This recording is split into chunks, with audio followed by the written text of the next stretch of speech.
রসমালাই তো আমরা খেতে খুবই ভালোবাসি। আজকে আমি আপনাদের তৈরি করে দেখাচ্ছি দুধ আর সুজি দিয়ে রসমালাই।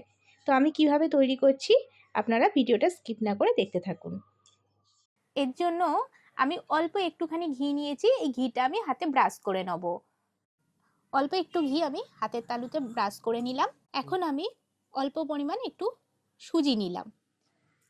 সুজিটাকে আপনারা এটা গোল শেপও করতে পারেন, অথবা আমি একটু লম্বাটে শেপের আজকে করব। প্রথমে একটুখানি বল পাকিয়ে নিতে হবে।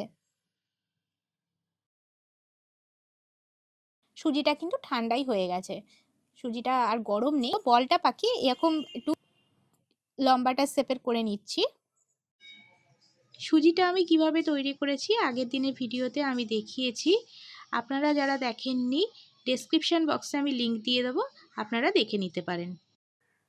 বাকিগুলোও আমি এইভাবেই তৈরি করে নিচ্ছি। দেখুন বন্ধুরা, আমি সবকটা সুজি দিয়ে বানিয়ে নিয়েছি।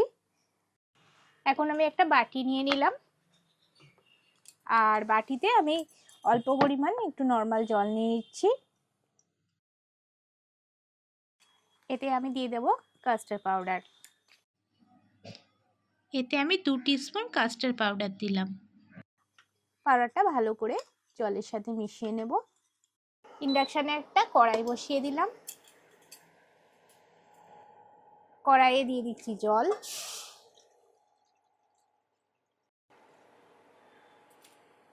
জলটাকে গরম হতে দেব। দেখুন বন্ধুরা, জলটা গরম হয়ে গেছে। এখন আমি এই গরম জলের মধ্যে দিয়ে দিচ্ছি হাফ কাপ পরিমাণ গুঁড়ো দুধ। গুঁড়ো দুধটাকে ভালো করে জলের সাথে মিশিয়ে নিচ্ছি। আপনারা তরল দুধের সাথে গুঁড়ো দুধ দিয়েই করতে পারেন। আমি আর তরল দুধ দিলাম না, আমি গুঁড়ো দুধ দিয়ে মালাইটা বানিয়ে নিচ্ছি। দেখুন বন্ধুরা, দুধটা ফুটে উঠেছে। এখন আমি এই দুধের মধ্যে 1/4 কাপ চিনি দিয়ে দিচ্ছি। তবে মিষ্টিটা আপনারা যে যেমন পছন্দ করেন সেই বুঝেই দেবেন। আর আমার রান্নাটা যদি আপনার ভালো লেগে থাকে তাহলে অবশ্যই কিন্তু একটা লাইক করে দেবেন, আর প্রচুর প্রচুর বন্ধু বান্ধবের সাথে শেয়ার করবেন। আর আপনি যদি আমার চ্যানেলে নতুন বন্ধু হয়ে থাকেন তাহলে চ্যানেলটাকে অবশ্যই সাবস্ক্রাইব করে রাখার অনুরোধ রাখলাম। এখন আমি এর মধ্যে দিয়ে দিচ্ছি কিছুটা কাজু আর কিশমিশ। দেখুন বন্ধুরা, মালাইটা ফুটে উঠেছে। এখন আমি এর মধ্যে দিয়ে দিচ্ছি কাস্টার্ড পাউডার। আমি যে কাস্টার্ড পাউডারটা গুলে রেখেছিলাম এই কাস্টার্ড পাউডারটা দিয়ে দিচ্ছি। আর এটা কিন্তু ভালো করে মিশিয়ে নিতে হবে, নয়তো কিন্তু তলা পাকিয়ে যাওয়ার একটা সম্ভাবনা আছে।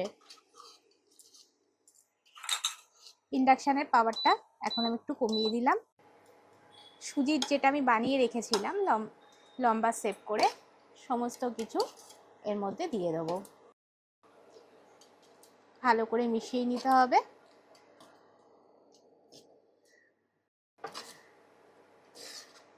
জাস্ট 1 মিনিট মতো একদম কম আছে আমি এটা একটু ফুটিয়ে নিচ্ছি।